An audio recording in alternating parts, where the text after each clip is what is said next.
Judges chapter 1. Israel fights the remaining Canaanites. After the death of Joshua, the Israelites asked the Lord, "Who of us is going up first to fight against the Canaanites?" The Lord answered, "Judah shall go up. I have given the land into their hands." The men of Judah then said to the Simeonites, their fellow Israelites, "Go up with us into the territory allotted to us to fight against the Canaanites. We in turn will go with you into yours." So the Simeonites went with them. When Judah attacked, the Lord gave the Canaanites and Perizzites into their hands, and they struck down 10,000 men at Bezek. It was there that they found Adoni-Bezek and fought against him, putting to rout the Canaanites and Perizzites. Adoni-Bezek fled, but they chased him and caught him and cut off his thumbs and big toes. Then Adoni-Bezek said, 70 kings with their thumbs and big toes cut off have picked up scraps under my table. Now God has paid me back for what I did to them." They brought him to Jerusalem, and he died there. The men of Judah attacked Jerusalem also and took it. They put the city to the sword and set it on fire. After that, Judah went down to fight against the Canaanites living in the hill country, the Negev and the western foothills. They advanced against the Canaanites living in Hebron, formerly called Kiriath Arba, and defeated Shishai, Ahiman, and Talmai. From there, they advanced against the people living in Debir, formerly called Kiriath Shapher, and Caleb said, "I will give my daughter Achsah in marriage to the man who attacks and captures Kiriath Sepher." Othniel, son of Kenaz, Caleb's young brother, took it, so Caleb gave his daughter Achsah to him in marriage. One day when she came to Othniel, she urged him to ask her father for a field. When she got off her donkey, Caleb asked her, "What can I do for you?" She replied, "Do me a special favor, since you have given me land in the Negev. Give me also springs of water." So Caleb gave her the upper and lower springs.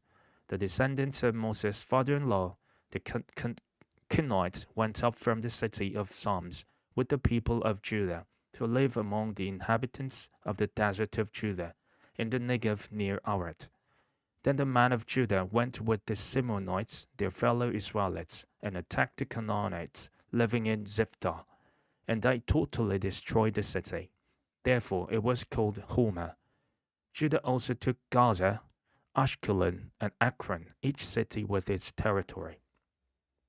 The Lord was with the men of Judah.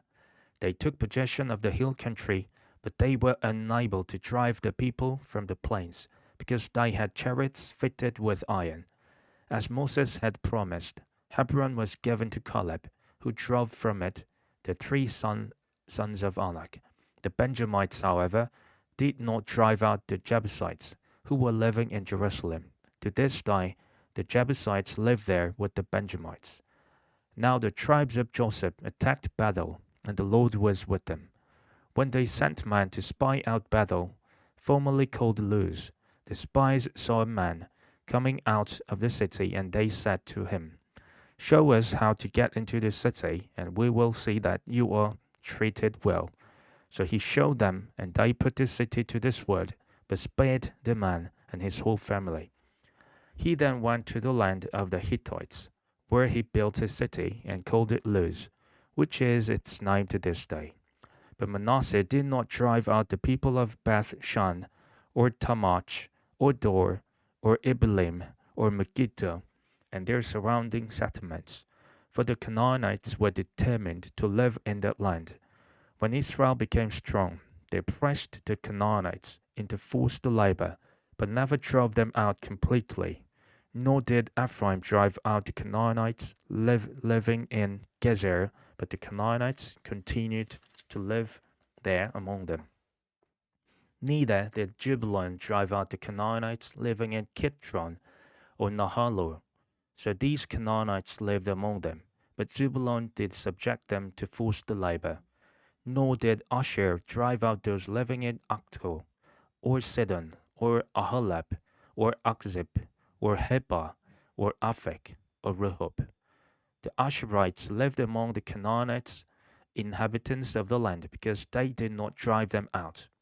Neither did Naphtali drive out those living in Beth Shemesh or Beth Anath, but the Naphtalites who lived among the Canaanite inhabitants of the land, and those who living in Beth Shemesh and Beth Anath became forced laborers for them.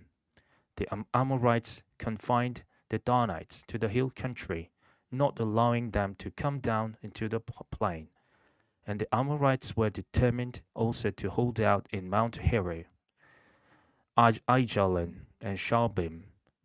But when the power of the tribes of Joseph increased, they too were pressed into forced labor. The boundary of the Amorites was from Scorpion Pass to Selah and beyond. Judges chapter 2. The angel of the Lord at Bochim. The angel of the Lord went up from Gilgal to Bochim and said, I brought you up out of Egypt and led you into the land I swore to give to your ancestors. I said, I will never break my covenant with you, and you shall not make a covenant with the people of this land, but you shall break down their altars. Yet you have disobeyed me. Why have you done this? And I have also said, I will not drive them out before you. They will become traps for you, and their gods will become snares to you. When the angel of the Lord had spoken these things to all the Israelites, the people wept aloud, and they called that place Bochim.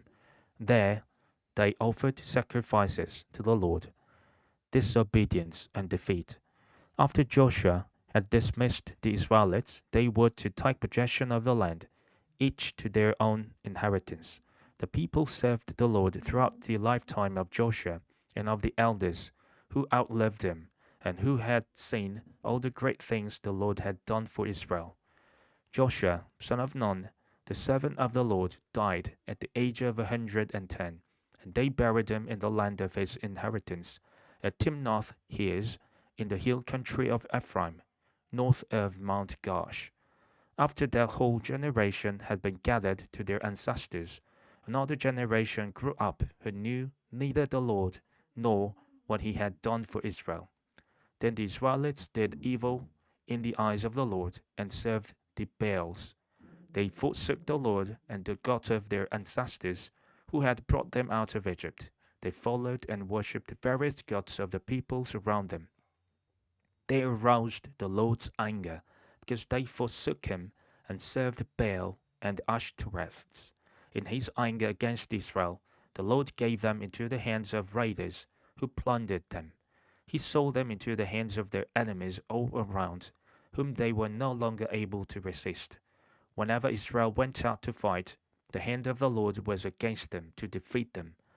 Just as he had sworn to them, they were in great distress. Then the Lord raised up judges who saved him out of the hands of these raiders.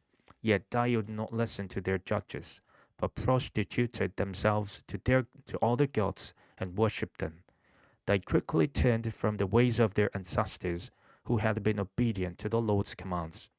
Whenever the Lord raised up a judge for them, he was with the judge and saved them out of the hands of their enemies, as long as the judge lived. For the Lord relented because of their groaning under those who oppressed and afflicted them. But when the judge died, the people returned to the ways even more corrupt than those of their ancestors, following other gods and serving and worshipping them. They refused to give up their evil practices and stubborn ways. Therefore, the Lord was very angry with Israel and said, because this nation has violated the covenant I ordained for their ancestors and has not listened to me, I will no longer drive out before them any of the nations Joshua left when he died. I will use them to test Israel and see whether they will keep the ways of the Lord and walk in it as their ancestors did. The Lord had allowed those nations to remain. He did not drive them out at once by giving them into the hands of Joshua.